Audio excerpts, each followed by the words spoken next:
नमस्कार, आप देख रहे हैं न्यूज स्टेट्स और मैं हूं आपके साथ मिशा सिंह। भारत के पड़ोसी मुल्क बांग्लादेश में तख्ता पलट हो चुका है और अब नई सरकार का गठन हो चुका है। नोबेल पुरस्कार विजेता डॉक्टर मोहम्मद यूनुस के नेतृत्व में अंतरिम सरकार का गठन गुरुवार रात को किया गया। उनकी टीम में 17 सदस्यों ने शपथ ली, जिनमें 2 छात्र नेता भी शामिल हैं, एम नाहिद इस्लाम और आसिफ महमूद साजिब भुइया। ये वो नाम है जिन्होंने छात्र आंदोलन में अहम भूमिका निभाई, जिन्होंने पूर्व प्रधानमंत्री शेख हसीना की तख्ता पलट कर दी। ये 2 महत्वपूर्ण चेहरे हैं जिनका आंदोलन में सबसे बड़ा हाथ रहा है। दोनों ही अब नई सरकार का हिस्सा भी है। वैसे तो मोहम्मद यूनुस सेना समर्थित सरकार के सलाहकार बने हैं, वहां पर अभी प्रधानमंत्री नहीं चुना गया है, लेकिन उनका दर्जा प्रधानमंत्री जैसा ही है। वहीं उनके सलाहकार परिषद में शामिल सदस्यों का दर्जा मंत्री जैसा है। चलिए आइए जानते हैं कौन है वो चेहरा। पहला नाम नाहिद इस्लाम, जो मुख्य चेहरा रहे हैं। बांग्लादेश में पिछले काफी दिनों से आरक्षण के खिलाफ चल रहे आंदोलन में सबसे आगे दिखाई दिए नाहिद बांग्लादेशी छात्र कार्यकर्ता है। वह बांग्लादेश कोटा सुधार आंदोलन के मुख्य नेताओं में से एक थे। छात्रों का यह आंदोलन बाद में असहयोग आंदोलन में बदल गया। शेख हसीना सरकार गिरने की वजह भी यही आंदोलन रहा। छात्र नेता नाहिद की वजह से ही आंदोलन इतना उग्र हो गया कि शेख हसीना को प्रधानमंत्री पद छोड़ना पड़ा। नाहिद भी वह शख्स है जिन्होंने मोहम्मद यूनुस को अंतरिम सरकार का नेतृत्व करने के लिए राजी किया था। नाहिद इस्लाम का जन्म 1998 में ढाका में हुआ था। वह ढाका यूनिवर्सिटी से 2016 से लेकर 17 बैच के समाज शास्त्र के छात्र है। वह मानवाधिकार एक्टिविस्ट और छात्र संगठन स्टूडेंट्स अगेंस्ट डिस्क्रिमिनेशन के कोऑर्डिनेटर भी है। उनके पिता एक शिक्षक और मां गृहिणी है। नाहिद शादीशुदा है और उनका एक छोटा भाई है। चलिए जानते हैं नाहिद इस्लाम के बारे में वो खास बातें। उन्होंने मीडिया से बातचीत करते हुए क्या कहा, ये हम आपको बताते हैं।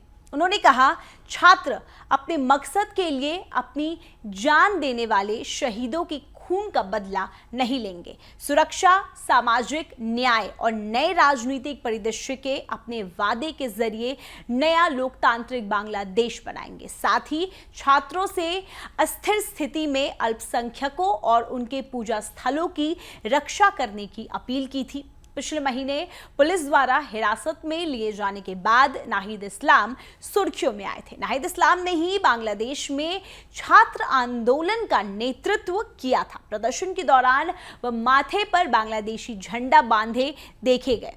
चलिए अब जानते हैं कौन है आसिफ महमूद। बांग्लादेश की अंतरिम सरकार में शामिल आसिफ महमूद छात्र आंदोलन का दूसरा बड़ा चेहरा रहे। आसिफ भेदभाव विरोधी छात्र आंदोलन के प्रमुख समन्वयकों में से एक हैं।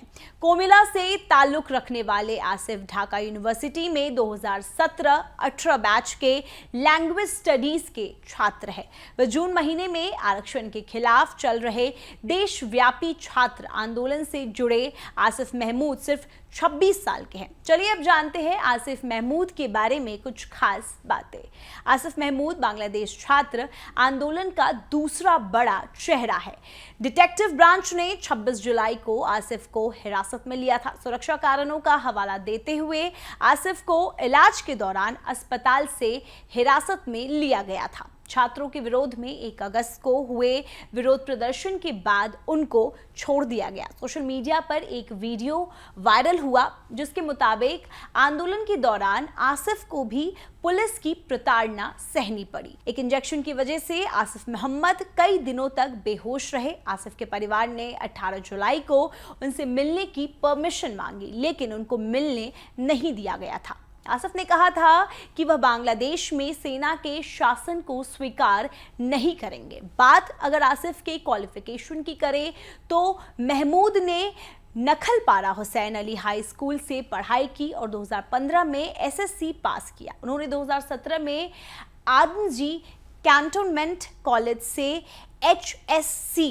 पास की। आसिफ कॉलेज के बीएनसीसी प्लाटून के पूर्व कैडेट सर्जन थे। वह ढाका यूनिवर्सिटी के छात्र अधिकार परिषद के अध्यक्ष भी थे। अब जानते हैं वो नाम जिन्हें नई सरकार में जगह मिली है। प्रदेश की अंतरिम सरकार के 17 सदस्य हैं। Doctor Mohammad Yunus, doctor Salehuddin Ahmed, brigadier general M Sakhawat Hussain, doctor MD Nazrul Islam, Asif Nazrul, Adilur Rahman Khan, AF Hasan, Arif Mohammad Tauhid Hussain, Saeeda Rizwana Hasan, सुप्रदीप चकमा, फरीदा अख्तर, विधान रंजन रॉय, शर्मीन मुर्शीद, एएफएम खालिद हुसैन, फारूक आजम, नूरजहां बेगम, नाहिद इस्लाम, आसिफ महमूद। बता दें, बांग्लादेश की नवगठित सरकार में 17 सदस्य हैं, जिनमें 2 छात्र नेताओं के अलावा महिला अधिकार कार्यकर्ता फरीदा अख्तर, दक्षिणपंथी पार्टी हिफाजत-ए-इस्लाम के उप प्रमुख एएफएम खालिद हुसैन, ग्रामीण दूरसंचार ट्रस्टी नूरजहां बेगम, स्वतंत्रता सेनानी शर्मिन मुर्शीद, चटगांव हिल टैक्टिस डेवलपमेंट बोर्ड के अध्यक्ष सुप्रदीप चकमा, प्रोफेसर विधान रंजन रॉय और पूर्व विदेश सचिव तौहीद हुसैन शामिल हैं। बात अगर शेख हसीना की करें तो वह बांग्लादेश छोड़कर इस वक्त भारत में रह रही है। हालांकि लगातार ये कयास लगाए जा रहे हैं कि वो किसी यूरोपियन देश जा सकती है, लेकिन अब उनके बेटे ने बता दिया कि वो कहाँ जाएंगी। खबरों के मुताबिक पता चला है कि लोकतंत्र बहाल होने पर शेख हसीना बांग्लादेश वापस जाएंगी। उन्होंने कहा कि पाकिस्तान की आईएसआई बांग्लादेश में अशांति भड़का रही है। ऐसे में उनके बेटे संजीव वाजिद जॉय ने कहा कि बांग्लादेश में एकदम से हालात खराब हो गए थे। उस समय मेरी मां को सुरक्षा देने के लिए भारत सरकार ने हामी भरी और मैं उनका तहे दिल से धन्यवाद करना चाहता हूं। संजीव ने प्रधानमंत्री नरेंद्र मोदी का दिल से आभार व्यक्त किया। ऐसे में देखना दिलचस्प होगा कि कब लौटती है अपने वतन शेख हसीना, और जब वो वहां जाती है तो फिर हालात क्या होंगे, ये तो आने वाला वक्त ही बताएगा। बांग्लादेश की तमाम अपडेट्स जानने के लिए बने रहिए न्यूज स्टेट्स के साथ। न्यूज नेशन अब व्हाट्सएप पर खबरों की ताजा अपडेट के लिए न्यूज नेशन के इस क्यूआर कोड को स्कैन करें।